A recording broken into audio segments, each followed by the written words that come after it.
Estoy bien.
Buenos días, buenos días. Aló, aló. ¿Sí? ¿Se oye? ¿Se oye? Sí se oye. Bueno, buenos días a todos.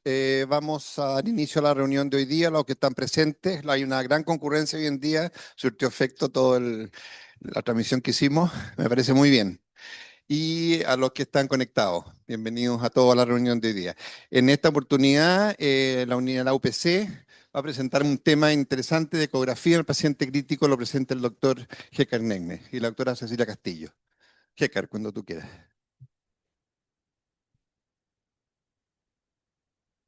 Hola, bueno, ¿quién no ha tenido en la vida que enfrentarse a un paciente clínico grave? ¿Ya?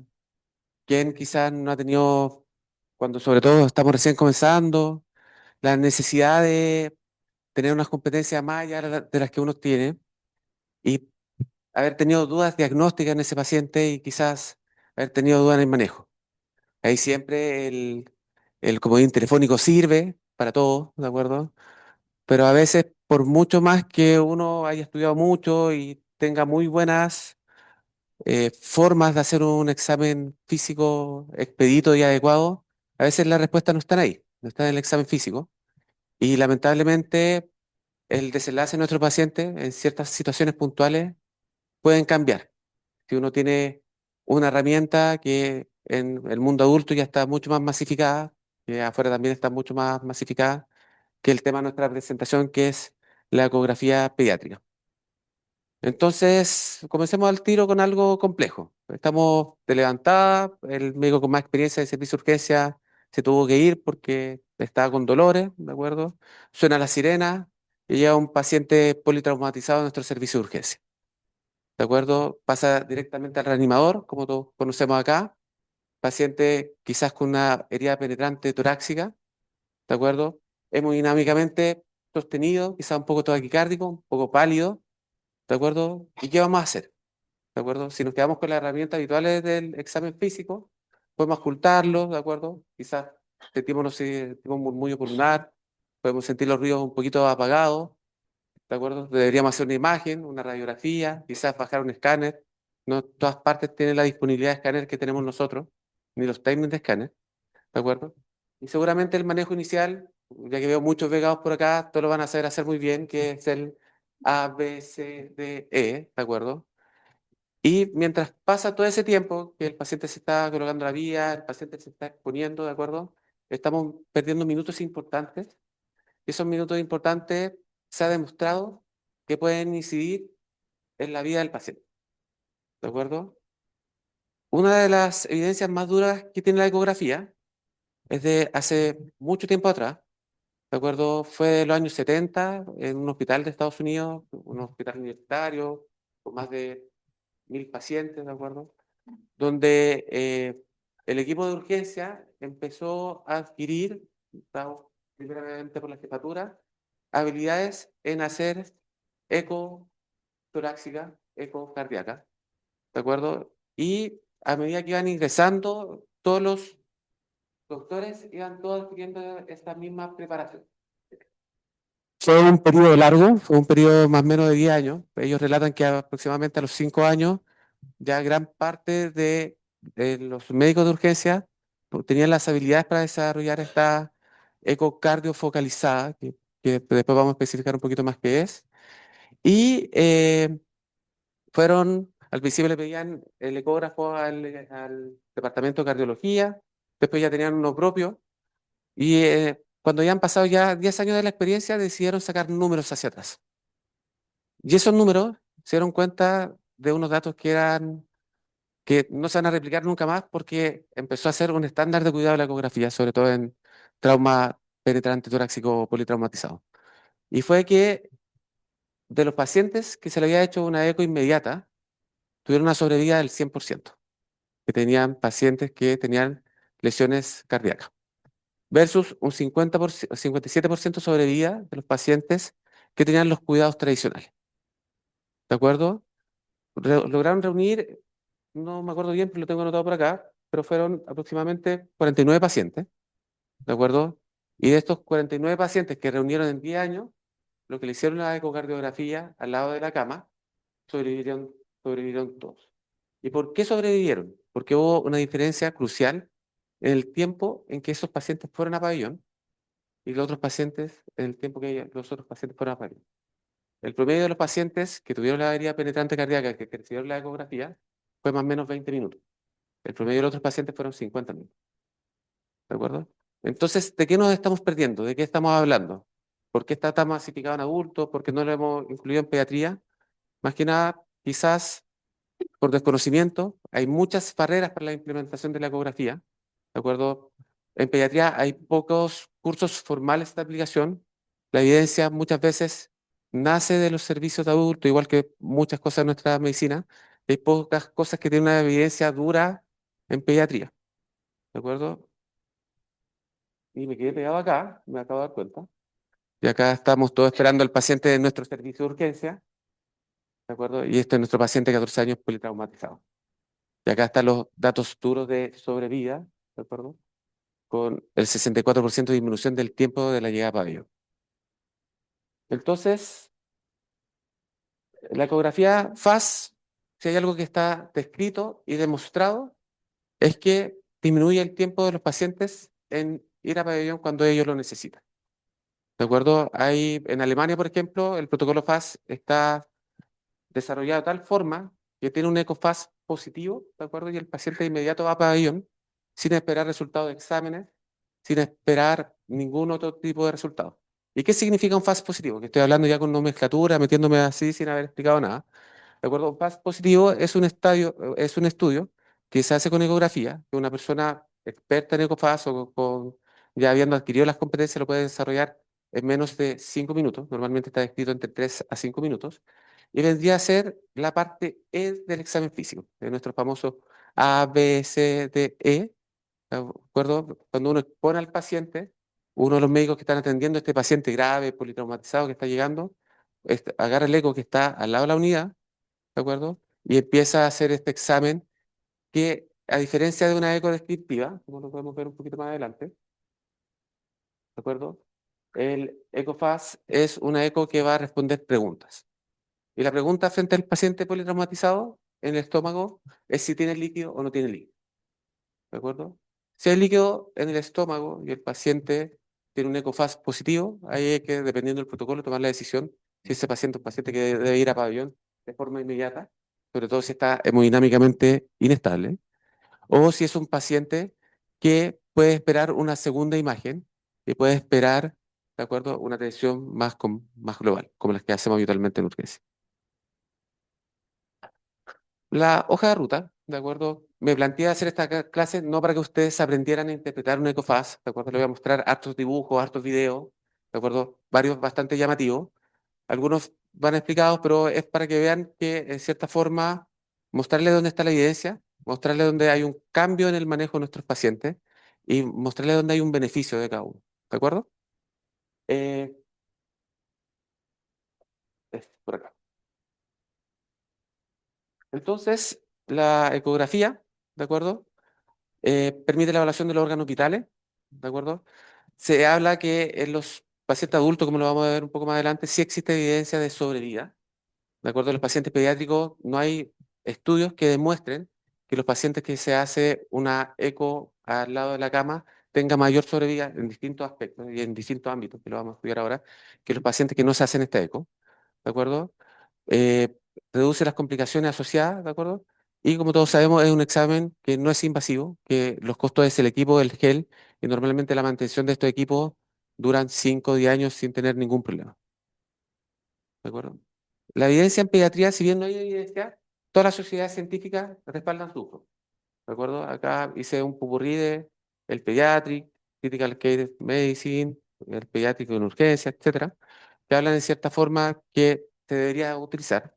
Y esto, que antes todas las ecografías de todas las presentaciones de Focus hablaban de que no había evidencia que permitiera decir que los pacientes que se hacían Focus tenían mayor sobrevida. Se hicieron 2 metaanálisis el año pasado que dieron con un poder estadístico quizás no tan importante, pero demostraron en cierta forma que tenía una reducción de la mortalidad con un riesgo relativo de un 0,88%. ¿De acuerdo? Eso es muy interesante y es muy poderoso, por lo cual ya se estaba haciendo parte del manejo de todos los protocolos de politraumatizado, de manejo paciente séptico, ¿de acuerdo? Y con esta información que ya salió el año pasado, seguramente se va a hacer parte de muchos más protocolos. Esto si uno se imagina el gran mundo, ¿de acuerdo? Y dentro de este gran mundo, en todas las unidades donde puede llegar un paciente grave en servicio de urgencia, tuvieran una ecografía y alguien capaz de utilizarla, podría disminuir la mortalidad hasta un 12%, que son miles de personas, ¿de acuerdo? Bien, estos son los estudios. Se podría hacerle clic en las dos partes, disculpen. Esto fue comunicado. Ahí están los dos metaanálisis. Eh, en pediatría, ya lo mencionamos, no hay evidencia sólida que diga que disminuye la mortalidad, ¿de acuerdo? Pero sí hay estudios que han demostrado que hay un cambio en el manejo. Nosotros, sobre todo, estos estudios son en el ámbito intensivo, pacientes hipotensos, pacientes choqueados, ¿de acuerdo? Donde uno normalmente tiene un manejo que va estimando por las distintas herramientas que uno tiene, ¿de acuerdo? Y donde al hacer una ecocardiografía al lado de la cama, ¿de acuerdo?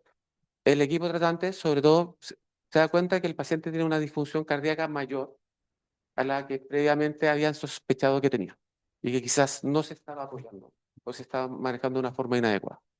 Y frente a eso, un estudio que tomó también más o menos 3 años, que hablaron más o menos 1.900 pacientes, de los cuales 500 demostraron que tenía un hallazgo que no era característico, que no se estaba evaluando desde un punto de vista fisiopatológico. De esos 300 pacientes, ¿de acuerdo? Y esto es un solo hospital, se decidió un cambio de conducta. Es decir, que después de hacerse la ecocardiografía, se tomó una decisión distinta desde el punto de vista terapéutico. Y esa ecocardiografía fue hecha un 23% por paciente, por médicos cardiólogos, y el otro 80% de la ecografía fue hecha por médicos intensivistas que trabajan en la unidad. ¿De acuerdo? Entonces, estos son los distintos ámbitos donde vamos a navegar un poco superficialmente en la presentación. ¿De acuerdo? Que son todos los lugares donde uno puede ocupar y tiene cierta evidencia la ecografía al lado del paciente. Que como dijimos, la intención de esta ecografía no es exactamente hacer un diagnóstico, sino responder dudas, dudas concretas, dudas que uno tiene y que normalmente generan que uno tome conducta distinta y que puedan generar cambios en el desenlace del paciente. ¿De acuerdo? Lo más importante, ¿de acuerdo? Para nosotros, sobre todo en la UCI, que esta es una presentación de la unidad de la UCI para ustedes, pero se extiende a todos los lugares donde hay un paciente grave, es el corazón, ¿de acuerdo? Los pecados que ya pasan por nosotros, saben que en cierta forma el corazón es el motor del cuerpo, no vale la pena profundizar mucho ahí, y su forma de funcionar va a depender de la precarga, de la contractilidad y de la poscarga, ¿de acuerdo? El paciente choqueado esto es sumamente importante, ¿de acuerdo? Porque en cierta forma un corazón disfuncional es un corazón que no puede hacer su trabajo para lograr bombear la cantidad de sangre necesaria para mantener una perfusión adecuada. Normalmente, como es una eco que responde preguntas, no es un análisis estructural importante. Nosotros lo que queremos evaluar es la funcionalidad del corazón. Hay distintos protocolos, ¿de acuerdo? Está el FOCUS específicamente, hay un protocolo de 5P, etcétera. Pero al final todos los protocolos indican lo mismo, es evaluar de cierta forma lo mismo que estamos conversando ahora. Precarga, contractilidad y poscarga. ¿Y por qué es importante estos datos, ¿de acuerdo? Porque nos permite hacer un diagnóstico más asertivo entre los distintos tipos de shock, ¿de acuerdo? Un shock distributivo, un shock de origen cardiogénico, ¿de acuerdo? Y aparte de eso, se ha demostrado que distintas herramientas que uno puede buscar en esta ecografía tienen un valor pronóstico, ¿de acuerdo? Entonces, dentro de la contractilidad, que es una de las cosas que hace funcionar este corazón, las cosas que nosotros vamos y preguntamos es cómo está la contractilidad. Y eso lo hacemos con la fracción de eyección. También existe la fracción de acortamiento, que si hay algún cardiólogo escuchando por ahí, se puede medir, pero esta fracción de acortamiento cambia un poco con los cambios hemodinámicos del paciente. En cambio, la fracción de eyección se ha demostrado que tiene una correlación mejor en el ambiente de la UCI. ¿Ya? Esta fracción de acortamiento, ¿de acuerdo? Que es la fracción de eyección es la proporción de volumen fin de diástole que se eyectaba en cada sístole. Es, en cierta forma, la proporción del volumen que se eyectó frente al volumen total que tiene el corazón en cada latido. Y se expresa en porcentaje. Acá está el grafiquito. Y se expresa en porcentaje, siendo bien debatidos los porcentajes de una difusión en pacientes pediátricos. Uno se pregunta, ¿qué tanto me sirve el número? ¿Qué tanto me puede servir que un paciente tenga una fracción de eyección de un 50, de un 52 o un 53%? ¿De acuerdo? Realmente yo considero que mientras esté con una funcionalidad del corazón, con una contractilidad normal o levemente disminuida, es poco lo que va a implicar, porque como somos intensivistas nos interesa que nos vaya a generar cambio de conducta. Eso normalmente no genera cambio de conducta. Entonces, todo el mundo del intensivo sabe eso, ¿de acuerdo? Y lo que hizo fue darse cuenta que la evaluación cualitativa de la función cardíaca podría, tiene una correlación muy importante y muy significativa, sobre todo cuando hay una disfunción moderada o severa frente a una ecografía hecha por un cardiólogo. Y con eso nos queda. ¿Por qué nos interesa este número específico? La FABI, ¿de acuerdo? Porque se ha demostrado que los valores extremos, que es lo que muestra este trabajo, se asocia a mayor mortalidad. Entonces, cuando llega un paciente crítico, ¿de acuerdo? Con una contractilidad muy mala, normalmente se mueren más. O cuando llega un paciente con un corazón muy hiperddinámico, llevándolo a términos globales, ¿de acuerdo? Ese paciente también se muere más. Y es bueno saber que nuestro corazón está ahí funcionando, porque nos permite hacer un manejo del paciente mucho más fino. Y eso, evidentemente, sí se ha demostrado. Ahora, la única evidencia concreta que encontré en pediatría ni la puse, porque es como el hospital del Cairo, que salió en el pediatría, pero la evidencia era chiquitita, en un estudio retrospectivo, ¿de acuerdo? Que ellos intentaron hacerle ecografía a todos los pacientes que llegaban en estado de gravedad choqueados y se demostraron que decían un 20 o un 30% menos de fluido, algo que vamos a ir viendo más adelante y que es sumamente importante, porque si uno fuera las relaciones sinónimos, ¿de acuerdo? La sobrecarga de volumen está relacionada con mayor insuficiencia renal y ambas cosas están asociadas con mayor mortalidad. Entonces, uno podría inferir desde allá abajo que podríamos estar impactando en eso. ¿De acuerdo? Y ese es un corazón.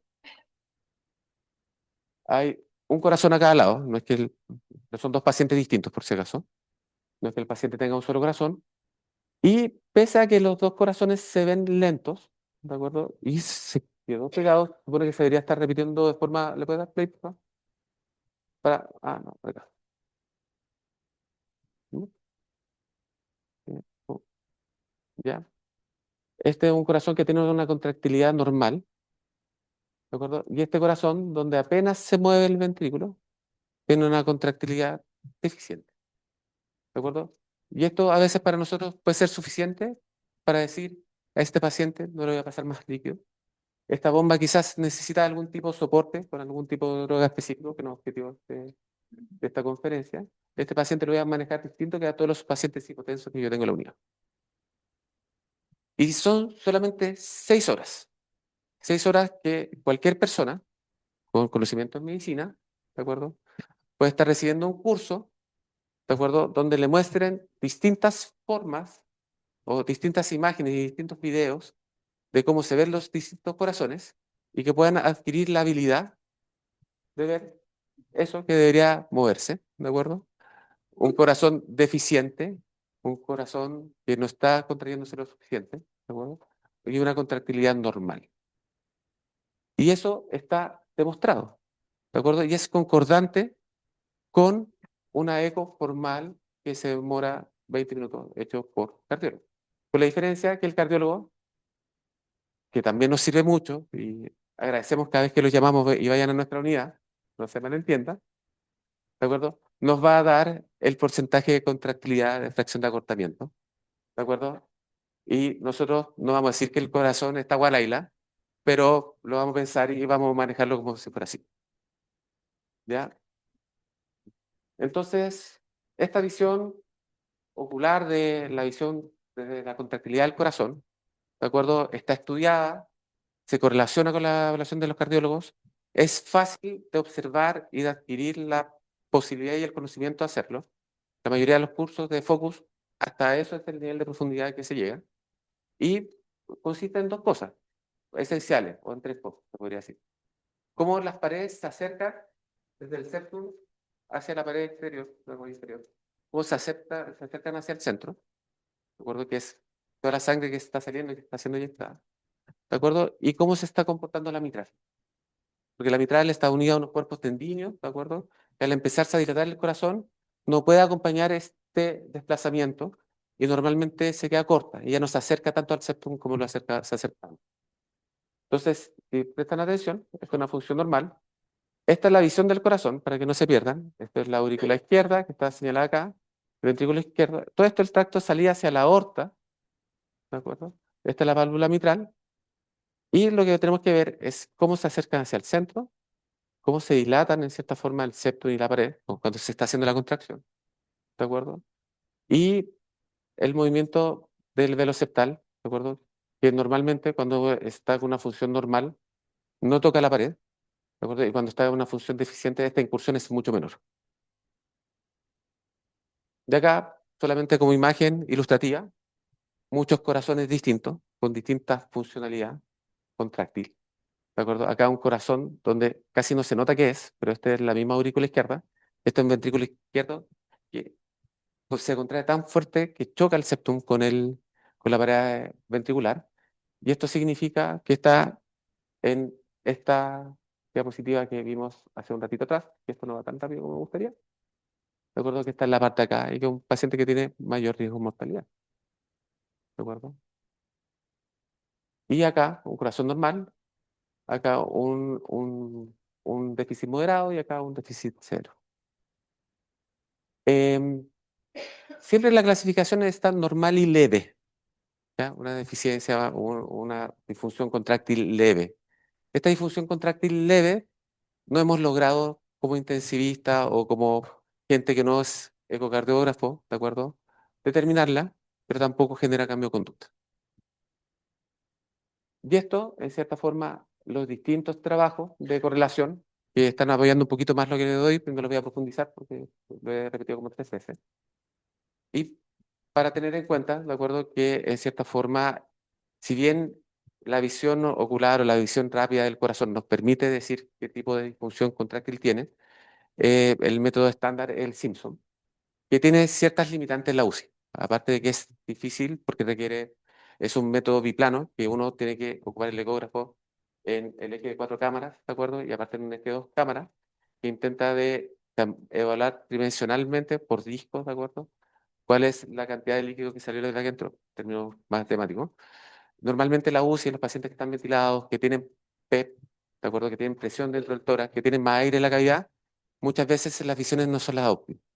¿De acuerdo? Entonces, obtener esa imagen a veces es difícil y nosotros que no somos cardiólogos, a veces tener un poquito de una visión un poquito más corrida, un poquito no estándar, ¿de acuerdo? Te genera una sobreestimación de este valor y al final es mucho más correlativo cuando nosotros hacemos la evaluación directa. ¿De acuerdo? Otra cosa que nos permite evaluar, que que también en casos graves y es súper fácil, ¿no? Cuando los casos son leves, muchas veces no tenemos que tener la práctica mayor. El derrame pericárdico, ¿de acuerdo? Y este es un corazón que está puesto de otra forma porque está mirado desde debajo del diafragma, donde por acá se ven los dos ventrículos, acá está el ventrículo derecho, el ventrículo izquierdo, y toda esta vaina blanca que se ve acá es el pericardio, ¿de acuerdo? Y acá también se debería ver un poquito más blanco el pericardio. Y todo esto es negro ecogénico con bordes puntiagudos es el líquido, ¿de acuerdo? Y en cierta forma, eso sería un examen que para nuestra respuesta del focus sería derrame pleural o líquido pericárdico positivo. Cuando empieza a hacer hematoma, a veces no es tan difícil verlo y por eso se veía la parte final de la diapo, que ahora no parte, pero este contenido hiperecogénico o cuando hay infección también puede cambiar un poquitito el color y hacerlo más complejo. Y esa es parte de lo que hacían en el primer estudio que les mencioné, donde se mejoraba la sobrevida porque tenía derrame pericárdico y era evidente que el paciente tenía una herida penetrante, que lo más seguro fuera una herida penetrante cardíaca, y el paciente requería de inmediato pabellón. Después la vena cava, cuando yo empecé esto, todos lo veíamos y era hermoso, ¿me acuerdo? Porque uno veía una vena contráctil como la que está acá, una vena cava que apenas se ve, que está chiquitita, y uno dice, este paciente sí o sí necesita volumen. Y uno veía una vena plétora como la que está acá, o una vena normal como la que está acá, y uno decía, este paciente no necesita volumen. Pero a medida que ha ido avanzando el tiempo, nos hemos dado cuenta que igual es mentira, que en cierta forma existe congestión venosa, ¿de acuerdo? O pacientes con congestión venosa, que se ve con un protocolo distinto que no vamos a abordar acá, que se llama VEXUS, que no necesariamente no van a responder a volumen, y que pueden responder a volumen y les puede hacer falta volumen. Y al contrario, paciente que tenga la vena cava colapsada por otros motivos y que tampoco responda específicamente a volumen por X y Z motivo. Entonces, al final, el valor más importante de la vena cava es cuando uno ocupa protocolos específicos, como por ejemplo el protocolo de RATCH, que es un protocolo que uno ocupa en pacientes con choque indiferenciado para diagnosticar el tipo de shock, ¿de acuerdo? Es que cuando uno no tiene una vena cava plétora, pocas veces hay taponamiento, ¿de acuerdo? Y plétora uno se refiere a, si quiere el número exacto, más 2,1 centímetros.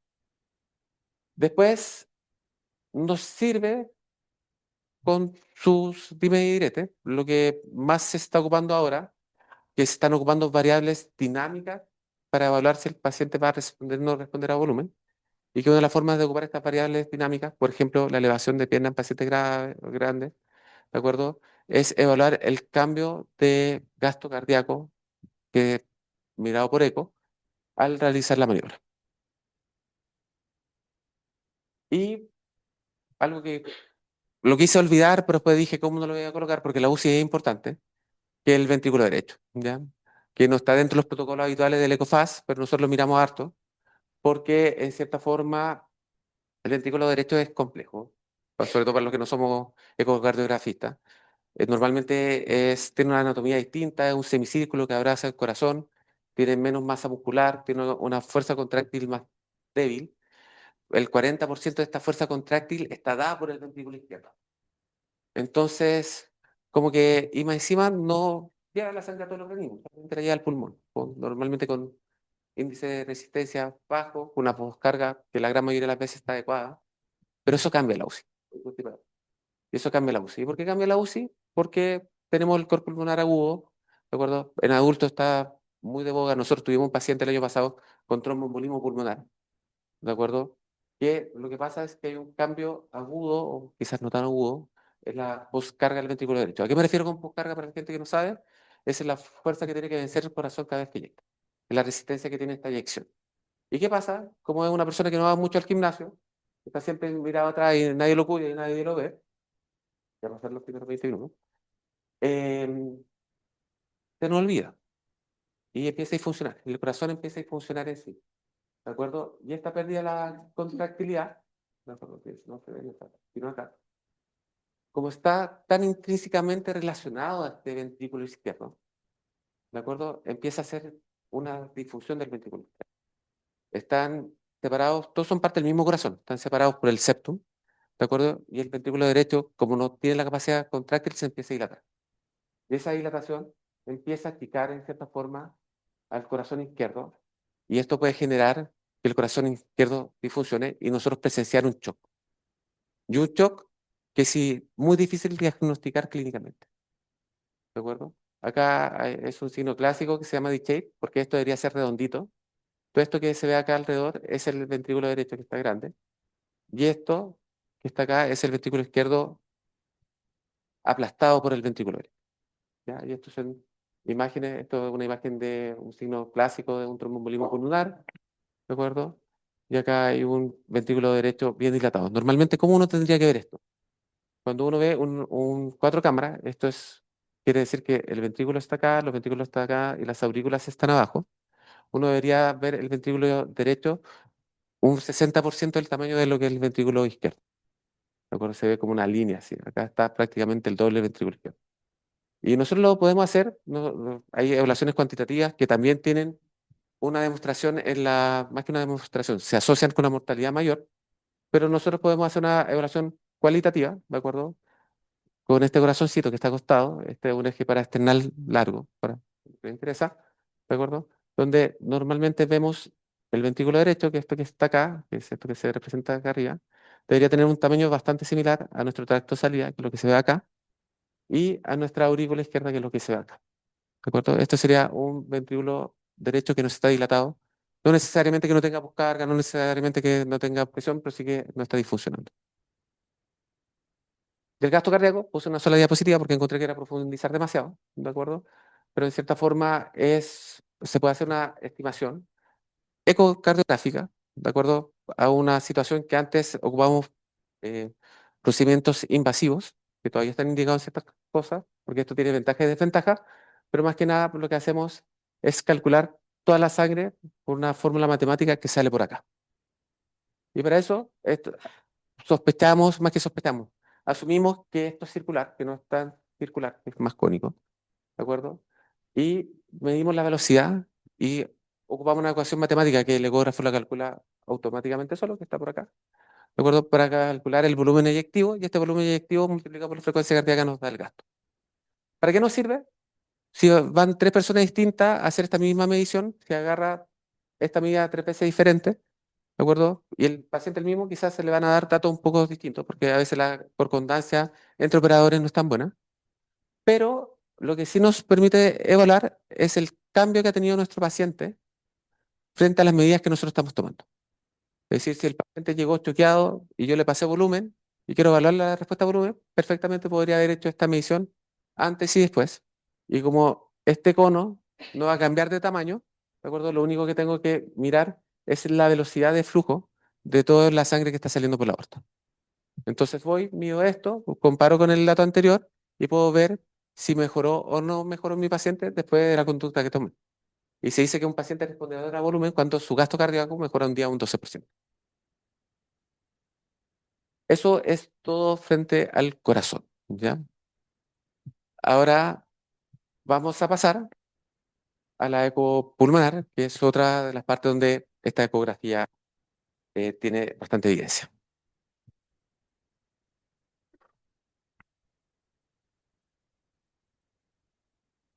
¿Para qué nos sirve la eco pulmonar? También nos da datos diagnósticos, ¿de acuerdo? Nos puede decir en cierta forma qué está causando la insuficiencia, si es que no lo tenemos claro con la radiografía, nos aporta más información. Nos permite evaluar la cantidad de agua libre dentro del pulmón, ¿de acuerdo? De una forma cualitativa, no numérica, pero es un approach bastante importante. Hay gente que lo ocupa también para evaluar la titulación de los parámetros ventilatorios. Menos evidencia, ¿de acuerdo? Esto sí, súper importante. Evaluación inmediata del neumotórax. Llamar a radiografía, vengan, tengo un paciente con sospecha de neumotórax, lo pincho, no lo pincho, lo veo. 30 segundos. Diferenciación entre derrame pleural y neumonía.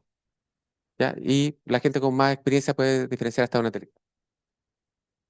Nuevamente, imágenes. Esta no se mueve porque no encontré una imagen bonita que se moviera y no tuve tiempo de hacerla. Pero la ecografía pulmonar, a diferencia de la ecocardíaca, es una ecografía de artefacto, ¿de acuerdo? El ecógrafo es muy bueno transmitiendo la señal y trayendo información de los medios donde están con líquido. Y el pulmón se caracteriza por no tener mucho líquido en su interior, de ser una cavidad más que nada aireada. Entonces, esta es la visión esquemática, lo mismo que está acá al lado. Estas son dos costillas, esto acá y esto acá, que sería como lo que está por acá, por acá. Y como el eco no atraviesa las costillas, lo que vemos es una sombra, que no podemos obtener ninguna información. Sombra por acá y una sombra por acá. ¿De acuerdo? Esto es piel, tejido cutáneo y por acá esto brillante es la pleura. Y todo esto que se ve acá abajo es artefacto, ¿ya? Se llama reverberancia. ¿De acuerdo? Que es una imagen espejo de la pleura que va dando hacia abajo. Y acá yo no debería ver parénquima, no debería ver esa imagen típica que vemos cuando hacen un eco hepático, ¿de acuerdo? Y si veo parénquima es porque hay algo que está mal. Entonces, así es como se ve la ecografía. Se ve el sliding pleural, el movimiento de la pleura, ¿de acuerdo? En esa bien cortita que se ve, créanme que se ven las líneas hacia abajo.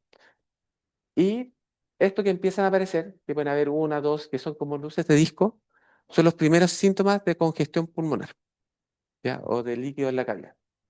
Y se dice que puede ser fisiológico cuando tiene hasta un número de 3 en esta ecografía que es larga, longitudinal.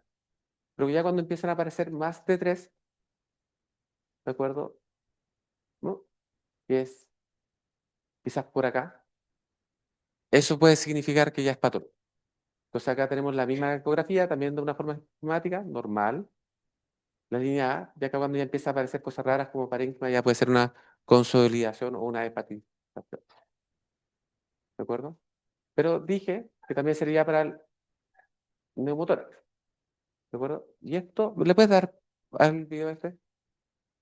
Y este en cierta forma es, oh, ahí.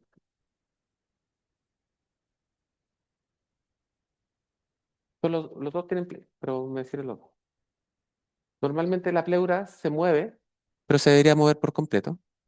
Y acá el médico tuvo la suerte de encontrar justo el punto donde la pleura se deja mover, sin que haya ninguna costilla acá. Y eso es lo que se llama el punto pulmón, ¿de acuerdo? Que ese punto es, entre comillas, patognomónico neumotóraco. Yo diría muy sensible y altamente sugerente, ¿de acuerdo? Y acá también teníamos un videito, si lo puedes dar play, por favor. También debería haber empezado a andar solo y repetirse para siempre, ¿de acuerdo? Donde está en un modo B, que normalmente uno ve como si fuera una playa con arena y con el mar, que representa el movimiento. Y al final del video, si tienen mucha atención, esto se convierte completamente en una cosa que ya no hay arena ni mar y parece todo un código barra. ¿De acuerdo? Que son signos sugerentes de neumotor. Que obviamente tener la posibilidad de diagnosticarlo, verlo en forma dinámica es muy interesante y puede acortar algún tiempo. Sobre todo si el paciente no se está muriendo del neumotórax, porque ahí si tienen la sospecha, lo primero que hay que hacer es funcionar antes de estar intentando de buscar signos ecográficos. Y este es un derrame pleural. ¿De acuerdo? Esta lo saqué de YouTube. Se supone que también tiene Play, creo. ¿De acuerdo? Donde este es líquido, esto que se ve acá y que sale por allá es diafragma, y esto que nosotros vemos, esta puntita acá, es pulmón. ¿Ya? Líquido, pulmón, hígado, diafragma. ¿De acuerdo? Y esto acá abajo se puede ver como una sombra pulmonar.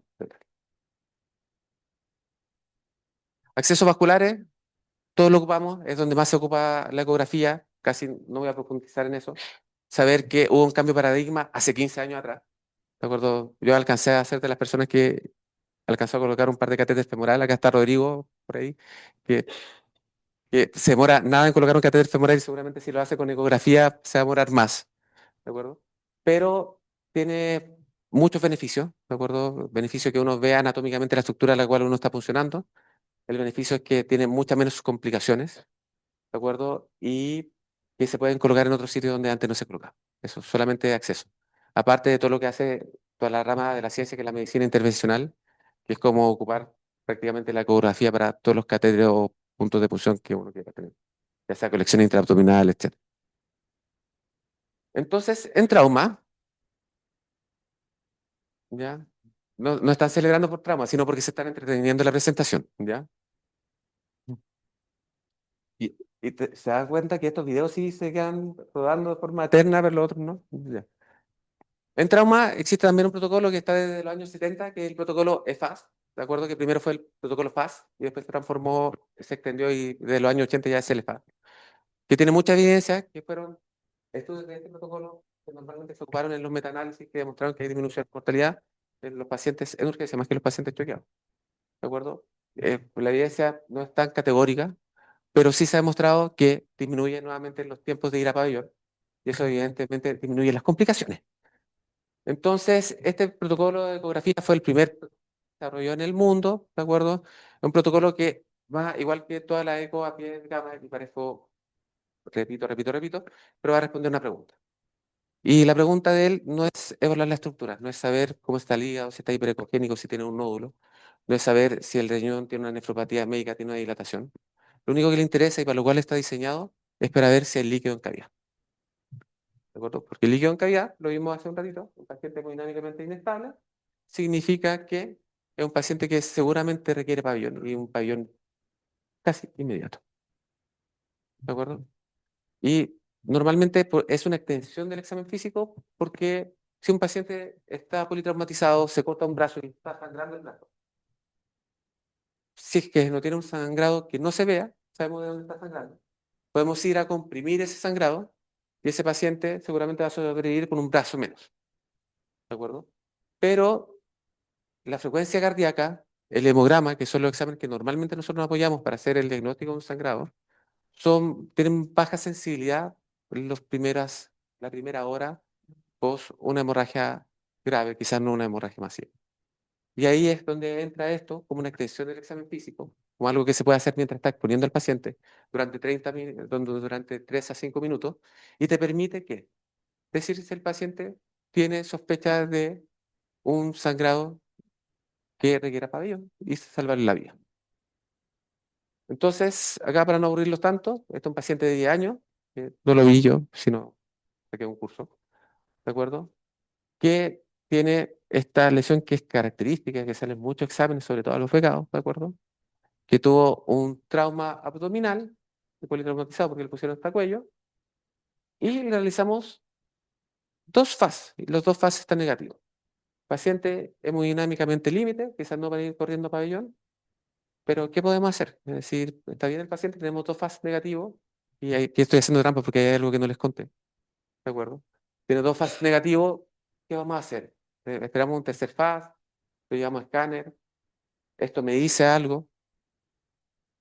Bueno, ningún examen es perfecto, ¿ya? Y lamentablemente en pediatría, la sensibilidad del ecofase baja bastante comparado a los pacientes adultos, ¿de acuerdo? Pero sigue teniendo una sensibilidad muy alta. ¿Y qué significa esto en términos prácticos? Que tiene un valor predictivo positivo muy importante. Es decir, cuando hay líquido en cavidad, hay líquido en cavidad y hay algo que está sangrando, ¿de acuerdo? Y, pero que la sensibilidad baja, es decir, tiene un valor predictivo negativo muy grande también. Entonces, sobre todo si está más cercano al 50%. Entonces, ¿qué significa esto en este caso? Que seguramente puede tener una colección retroperitoneal que tampoco se puede evaluar también en el FAS, y que lamentablemente ese paciente o puede requerir pabellón o puede requerir una imagen dependiendo de su condición hemodinâmica.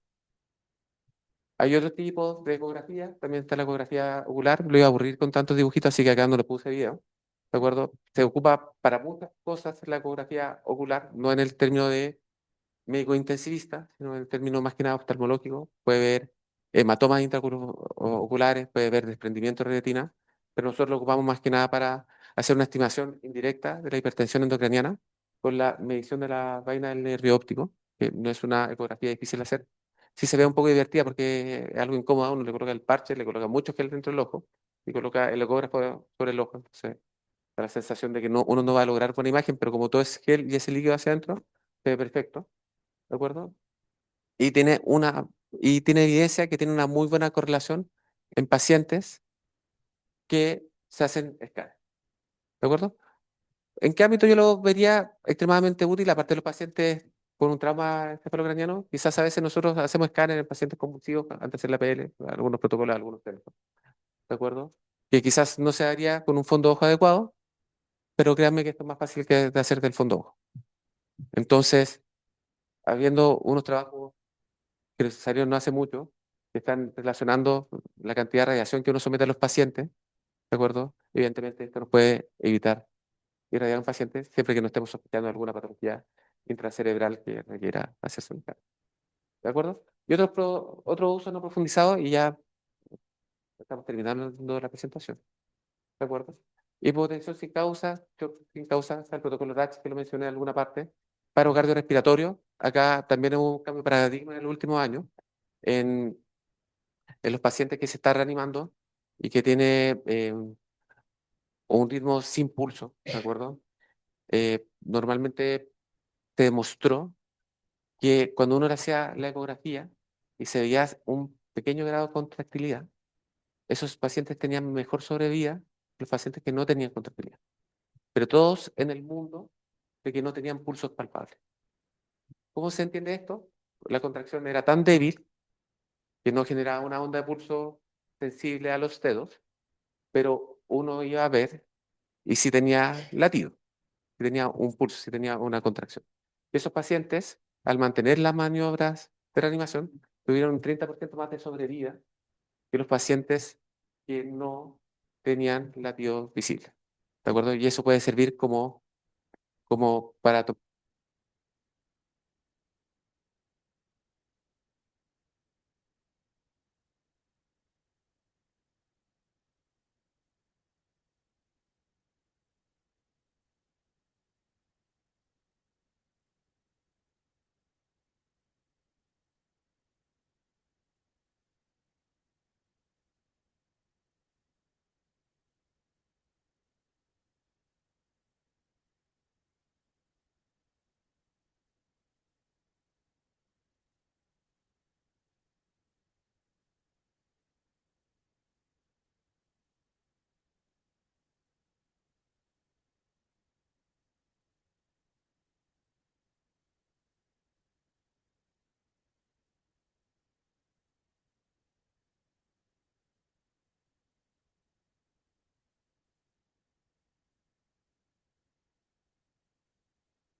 ¿No se escucha?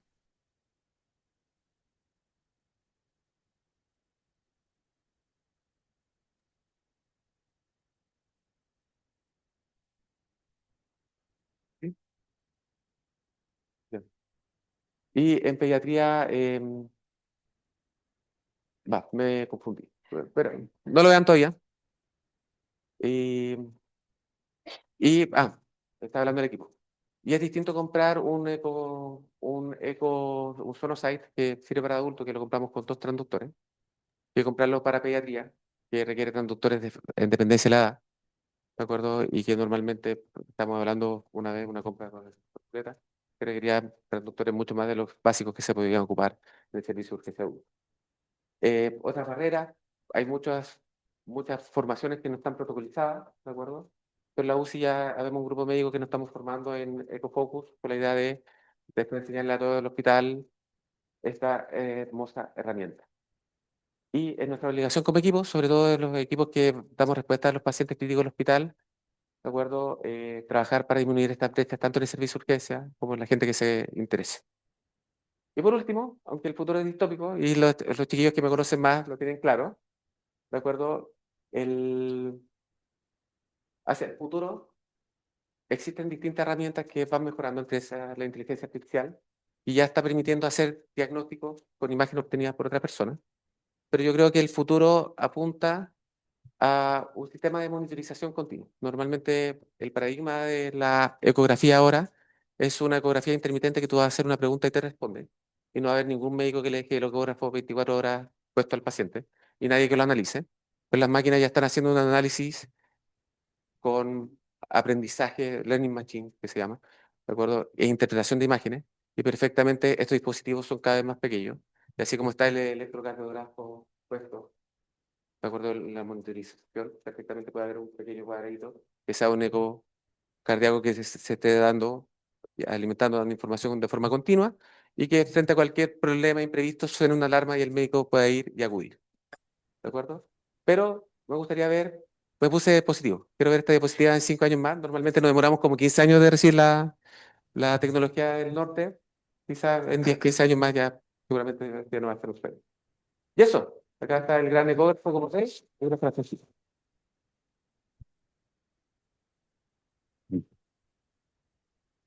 Bueno, gracias, Ricardo, por la charla, por la conferencia que hiciste sobre este método que en el fondo es un complemento, me imagino, a lo que es el examen físico. Todavía no reemplaza al examen físico y a la clínica, ¿no? Yo creo que en un futuro, en 5 años más, como dices tú, la positividad puede estar obsoleta y vamos a estar sometidos nosotros a qué sé yo, un escáner que te va a evaluar todo esto, pero por el momento creo que es un examen complementario hasta el momento. Sobre todo en pediatría. Yo me imagino la dificultad que tiene este examen, oye, en la pediatría. Gran parte de las publicaciones que tú mostraste son en adultos. Y en niño, que es un individuo que está evolucionando en tamaño, esto le genera digamos, un agregado de complejidad en cuanto digamos, a la interpretación de los resultados. Yo me imagino que eso es así, ¿no es cierto? Me imagino un recién nacido, es muy distinto a un adolescente que está con una patología determinada. Hay una dificultad enorme en recién nacido, en prematuro, me imagino. No sé si es posible hacerlo. Eh, es interesante esa pregunta, por favor. De acá está el doctor Osorio. Eh, Cuando busqué la bibliografía y los respaldos técnicos de la ecografía pie-cama, es la neonatología que de forma independiente está generando muchos estudios, mucha evidencia. ¿De acuerdo? En este momento me atrevería a decir que tiene más evidencia que en pediatría, tanto en la formación en las competencias que adquieren los neonatólogos al hacer ecocardiografía y sobre todo en lo que es patología cardíaca. Entonces, ya sea por la evaluación del ductus, por la evaluación de ciertos grados de insuficiencia cardíaca, los neonatólogos tienen cursos estandarizados y lo han ido aprovechando y es una formación que tienen que hacer dependiendo del centro y las intenciones que tengan. Nosotros, como parte del equipo que está estudiando esto, creemos que todos lo deberían hacer. Pero evidentemente es mucho más robusto en adultos, es decir, los metaanálisis de 18, de 20 tipos de pacientes, y pese a la robustez que tiene, todavía la asociación con la mejora de la sobrevida es débil, pero la gente que lo ocupa y que lo hace parte de su examen físico habitual en un paciente donde uno tiene una duda diagnóstica, evidentemente marca un antes y un después del desarrollo del paciente. Después es difícil soltarlo. Hola, ¿nos escucha? Después es difícil Ya vamos a soltarlo. intentar que se oiga. Lo- Antes de dar la palabra, quiero hacer otra pregunta que es, en estos estudios de adultos esto está como, entiendo, como medio partiendo, digamos, en el sentido de la experiencia, en niños, sin duda, pero en adultos yo Ujú. creo que ya tiene una historia. Sí, ¿Se han hecho estudios en que comparen una vez que ya se tranquilizó la urgencia del paciente, digamos, en que esto evidentemente es un instrumento que uno le permite abordar en forma urgente un paciente que requiere una intervención, después con un poquito más tiempo, con una ecografía hecha tranquila y ver si lo que se vio es realmente lo que había. sí, sí. De eso hay muchos estudios, pero va más que nada a la adquisición de competencia y formación. Ya, la gran cantidad de estudios que hay al respecto es para intentar de evaluar cuánto es el portafolio de ecos que uno se tiene que armar para tener un cierto grado de concordancia con un especialista en ecografía. Ya, pues se habla de que las 6 horas que yo les mostré con ese número grande y hermoso es para diferenciar entre una contractilidad buena y deficiente, pero no es lo mismo saber diferenciar la contractilidad que adquirir la imagen y que saber que esa adquisición de imagen es correcta. Entonces, en ese sentido, hay muchos estudios que hablan de los timings de aprendizaje para llegar a una concordancia parecida a la de una eco descriptiva o una eco hecha por un especialista, pero no se intenta porque la intención y el objetivo de la ecografía al pie de la cama no es ese, compararla con una ecografía funcional. Es un complemento del examen físico más que una anticipación de la ecografía funcional. Perfecto. Y en ese sentido, normalmente las preguntas que eso se hacen son dicotómicas. Uno se está preguntando algo y la respuesta es sí o no. ¿De acuerdo? Si uno ve una imagen extraña, por ejemplo, haciendo un ecocardio que me pasó una vez, uno ve una imagen extraña y que quizá un ecocardiografista diría al tiro, es una vegetación, eso es un trombo, ¿de acuerdo? Nosotros no, lo que hacemos en ese momento es solicitar una ecografía formal. Y muchas veces en la UCI nosotros ocupamos mucho el instrumento de los especialistas que nos vengan a ayudar a la unidad. Perfecto. No sé si hay preguntas en el auditorio, comentarios.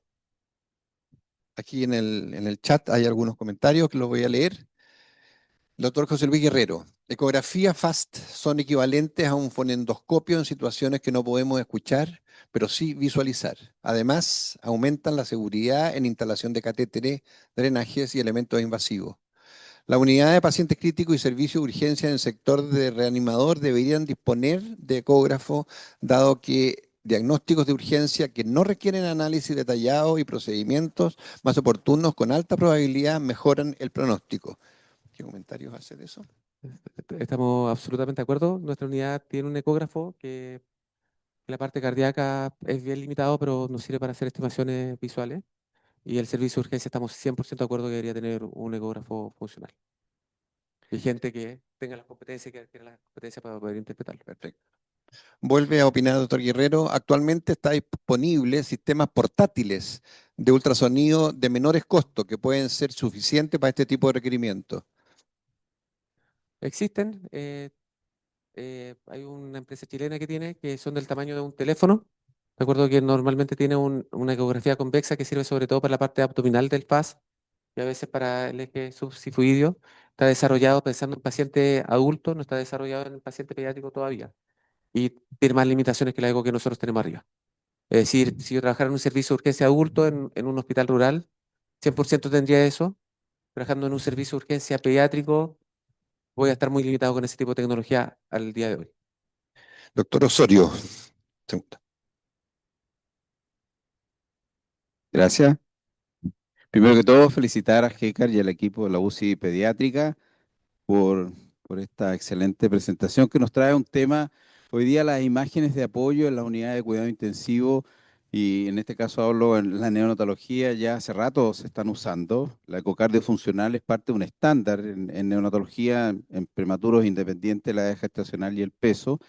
Es parte de la malla curricular, de la formación de los becados de NEO. Y obviamente es una herramienta que ya, como mostró muy bien GECAR, en evaluación pulmonar, en las enfermedades de membrana hialina, se está evaluando cómo se compara con la radiografía habitual, además del aspecto de la evaluación clínica de un paciente. Por lo tanto, sin duda es una herramienta, las imágenes por ultrasonido para tomar decisiones, y especialmente en pacientes críticos, en los servicios de urgencias, que tal como mostró GECAR, le cambian el pronóstico a los pacientes. Y hoy día ya nos vamos a las unidades de cuidados críticos, donde realmente es una herramienta al lado de la cama del paciente, tanto en neonatología, en UCI pediátrica, del punto de vista de la hemodinamia y la ecocardiografía funcional, y también como una herramienta para apoyar otros aspectos diagnósticos, como mostró GECAR ahí, desde el punto de vista pulmonar, etcétera, etcétera.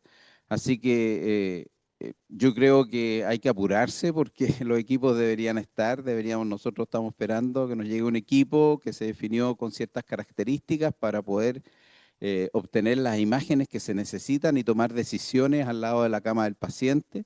Y para qué decir el servicio de urgencia para algunos pacientes. Y ya esto llegó para quedarse. Hoy día hay diversos protocolos. Nosotros, si miramos, digamos, los países desarrollados, hoy día ellos están con otros problemas, están con el resonador portátil funcionando, y el problema no es tener resonador portátil para un recién nacido que lo llevan y en la incubadora le toman la resonancia, sino que el peso es muy pesado, ¿ya? Esos son sus problemas, no es disponer del resonador. Entonces, es muy importante darle la importancia, como muy bien presentó GECAR, de que es extremadamente necesario, es parte ya de un estándar, no es agregar algo porque sirve, porque se puede utilizar de vez en cuando, sino que apoya la toma de decisiones oportuna, y es una herramienta de apoyo al trabajo clínico diario con cada uno de los pacientes en las unidades de pacientes críticos, tanto neonatal como pediátrico.